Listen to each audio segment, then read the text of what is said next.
Motorola injects the Razr Ultra 2025 with bigger hardware upgrades that makes the flip style phone more powerful than anything else prior to it, all while deepening its experience with Moto AI.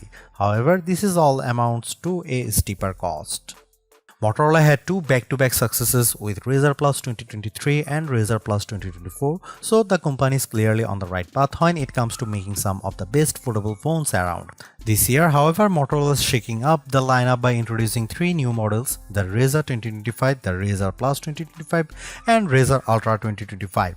The Plus is no longer the premier flagship model in the lineup, as the new Razr Ultra 2025 now occupies that top position, boasting a more powerful chipset, a bigger battery, more storage and RAM, a larger main display, Moto AI features out of the box, and more. However, it commands a higher cost that catapults it into flagship territory alongside phones like the iPhone 16 Pro Max and Galaxy S25 Ultra. That's why I want to explain what kind of value this new ultra foldable offers despite costing more with my Motorola Razr Ultra review. With the new moniker, it's no surprise that the Ultra ups the ante with its higher $1,299 starting cost. That's a premium $300 over the Razr Plus 2024 and puts the Razr Ultra firmly into the flagship phone category. I won't say yet if the higher price point is valid, but just know that it has double the storage of the Plus at 512GB, more RAM, a bigger 4700 mAh battery, a premium chipset, and faster charging speeds. Additionally, it's really nice that you have more color options to choose from this time. You get a choice between Pantone Rio Red, Pantone Mountain Trail, Pantone Cabaret, and Pantone Scarab. I have got the latter, which features a sweet-like Alcantara finish. While some would argue this is the most premium option of the bunch, I prefer the Pantone Mountain Trail version with its wooden finish. Motorola hasn't made any drastic changes with the design of the Razr Ultra 2025 since it bears many of the same design aesthetics as last year's Razr Plus 2024. For a flip-style phone, it's still a charming design with its thin construction, although it's a touch thicker, wider, and heavier than its sibling in the Razr Plus 2025. The hinge, too, feels more substantial because it's reinforced with titanium. In addition to the gapless design as before, the crease in the middle of the display isn't as deep as before, even if it's still visible at just the right angle. More importantly, I really like the snappier response of the hinge, which is not as stiff as last year's Razr Plus 2024. For a phone that folds, it still feels incredibly sturdy, which is backed up by its IP48 rated construction, but I'm not confident that the Alcantara will hold up as well as some of other finishes. Not only do I worry about it staining, but I also wonder if it will fade with frequent wireless charging. Apart from the new finishes, the only other design changes involves the addition of the AI key on the left side of the phone. While the design remains largely unchanged, the new hinge design and additional finishes continue to make it charming amongst foldables. It's a minor size upgrade in my opinion, but the Razr Ultra 2025 now packs a 7-inch Super HD AMOLED display. That's a mere 0.1-inch increase over display size in the Razr Plus 2024 and 2025. First of all, I will say it's a good looking display complete with wide viewing angles, bright colors, and tons of details. And while the 22:9 aspect ratio doesn't interfere with how I generally use the phone, it does sort of make the video watching experience a bit odd, largely in part of how standard 16:9 videos have gaps on the left and right sides. I could perform a zoom to get videos to fill the entire screen, but then it crops a lot of the top and bottom. Thankfully, it's still brilliant looking with its peak brightness output of 1835 nits. This actually comes up short compared to the record-setting mark of 2158 nits achieved by the Razr Plus 2024, but it's still incredibly bright by today's standards. In fact, few phones have exceeded 2000 nits in our lab testings. On the outside, it will feature 4.0-inch POLED display with a resolution of 1272 by 1080 pixels. It's sharp and detailed and allowed me to better use the phone one-handed. Due to how it can run any app in full screen mode, I really love this, even though the camera lens can sometimes cover up parts of an app I need to access. Just as before, there are tons of personalization options and the ability to place it in one of its flex modes to access its desk display mode.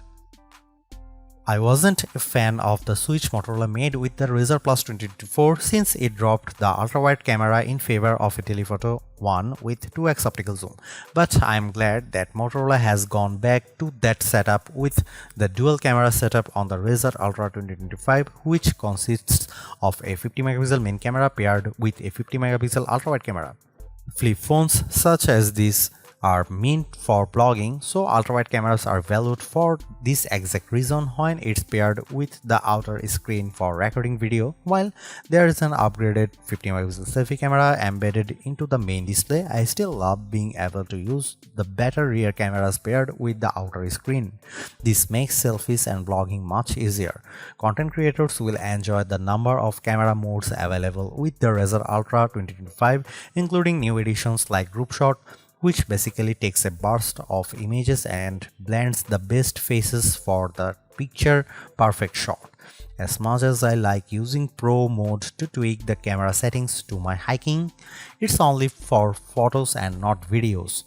Plus, it's missing a portrait video mode that other similar priced phones offers. Here are some camera samples of the Motorola Razr Ultra 2025.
The arrival of the Razr Ultra 2025 puts Motorola into a deeper conversation with the best phones because it's finally armed with a flagship caliber chipset, the Snapdragon 8 Elite.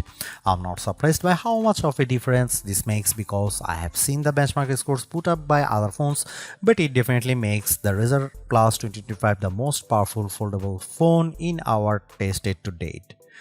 In Geekbench 6, the Snapdragon 8 Elite paired with 16GB of RAM outperforms last year's Snapdragon 8s Gen 3 powered Razr Plus 2024 by a long way. Its single and multi-core scores of 2719 and 8342 respectively even managed to beat Galaxy Z Flip 6. There's also a remarkable GPU performance boost as well, nearly doubling the frame rate that the Razr Plus 2024 achieved with 3D Mark's Wildlife Unlimited test. The 73.74 FPS average frame rate pulled in by the Razr Plus 2024 isn't too shabby, but the Razr Ultra managed 145.32 FPS running the same test.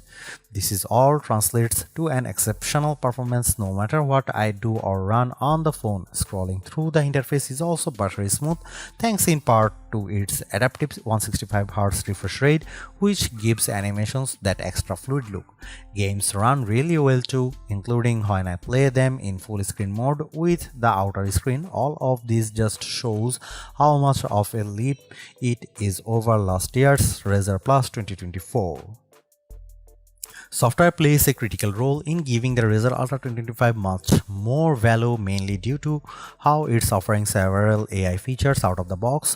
Moto's custom UI is running on top of Android 15, but it's amplified by how it integrates Moto AI and other AI assistants into the mix. Before I get into that, I will say that the Razr Ultra 2025 has a lot of unity when it comes to being productive, in addition to being able to run two apps simultaneously on the main display. I really appreciate how it's one of the few phones I can comfortably use one-handed, thanks in part of how the outer screen can run just about any app. I might be in the minority when it comes to seeing this as a huge benefit, but it's hard to describe just how helpful it is. There's also a Smart Connect, which offers an intuitive desktop-like experience that also seamlessly works with other devices. Essentially, it's Motorola's version of Samsung DeX, but it works entirely through a wireless connection, from being able to access apps and files stored on the Razr Ultra 25. Smart Connect can even allow me to cast a virtual version of the phone on my Windows 11 laptop.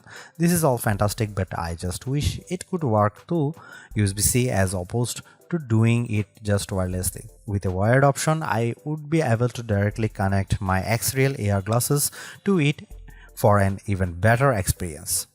I am even happier to see that Motorola's in the AI race now, because Motorola AI is available right from the start. The company's been working on this for a while now, starting off as a beta with the Razr models last year and finally revealing it in full here. Some of the Moto AI tools can be quickly launched by pressing the dedicated AI key on the side of the phone, but the full suite is accessible by running the dedicated Moto AI app. These Moto AI tools consist of Catch Me Up, Pay Attention, and remember this: Catch Me Up uses AI to give me a helpful summary of my notifications. Pay Attention is a voice recorder that will transcribe and summarize recordings, and remember this allow me to save screenshots, photos, and more for me to recall later. Over on the creative side, I really like the suite of tools that Moto AI offers, which is more or less the same stuff I have seen with Apple Intelligence, Galaxy AI, and Google AI. For example, Image Studio lets me generate images through a text prompt, which I am happy to say manages to create realistic images when I asked to generate Teenage Mutant Ninja Turtle fighting black cats. Meanwhile, Sketch to Image uses AI to take my crude drawings and generate finer, more detailed images. However, many of other AI-assisted photo editing tools I have come to use aren't handled by Moto AI at all. Instead, it leans on Google Photos to perform tasks such as removing unwanted subjects and re-imaging images. Likewise, it also incorporates Google Gemini and Perplexity to perform more advanced requests, but you only have access to them for 3 months, which you will then need to pay subscriptions to continue accessing their advanced features. I'll give Motorola credit for bringing these AI tools and assistants to the Razr Ultra 2025, but it's playing catch up. For example, it doesn't create richer document outlines and summaries with Pay Attention as I have seen with the Note Assist with the Galaxy S25, nor does it have anything remotely close to the call screen function of the Pixel 9. Despite this, it's a good starting point for keeping the Razr Ultra 2025 in the game when it comes to AI features. It just needs more of them at this point to match the utility that its rivals offer. At the same time, I am disappointed that Motorola still keeps to 3 years of software support, which is laughably short compared to other phones. Honestly, it's hard to believe that there is a 4700 mAh battery inside of the Razr Ultra 2025 because its overall size isn't that much different from the Razr Plus 2024. Paired with the power efficiency of the Snapdragon 8 Elite, the Razr Ultra 2025 reaches new heights with its battery endurance. Not only it is the most powerful foldable phone that has gone through our battery test, but it's also the longest lasting battery in a foldable as well. There is just no comparison here because it blows away the Razr Plus 24 and Galaxy Z Flip 6 with its remarkable time of 18 hours and 57 minutes. However, it only achieved that mark with the refresh rate set to efficiency fast mode. Out of the box, it's set to smart and balanced mode, reaching a time of 15 hours and 42 minutes running the same test. The default battery performance still lands the Razr Ultra 25 in our best phone battery life guide. In my day-to-day use, I am also pleased to see that it's making a huge difference because for a phone of its size, it easily carries me through an entire day without the need to charge. Luckily, it also gets an upgrade with its 45-watt wire charging, which gets it to 40% capacity in 15 minutes of charging. That goes up to 72% after 30 minutes of charging. I have yet to commit long term to using a flip style phone, but the Motorola Razr Ultra 2025 is making a strong case to make me ditch my Galaxy Z Fold 6. That's because this compact ultra sleek foldable phone is turbocharged in nearly every way over last year's Razr Plus 2024. Like I have said already, it's the most powerful and longest lasting foldable phone I have come across. On other note, I also love how it goes back to main and ultra wide camera setup, which is powerful combo for creators. I just wish there are more video centric modes to really make more use out of it. At the same time, the new Moto AI features help to diversify its experience, but it doesn't come close to matching the robust set offered by the Galaxy Z Flip 6. There's definitely still a lot more that Motorola could do to bring it to the same level, but it's not here in the current iteration.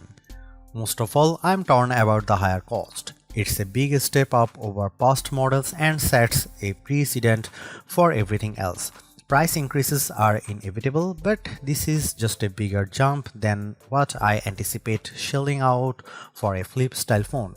It's not perfect, but the Razr Ultra 2025 is steering in the correct direction by entering the AI conversation, all while making marked improvements just above everywhere.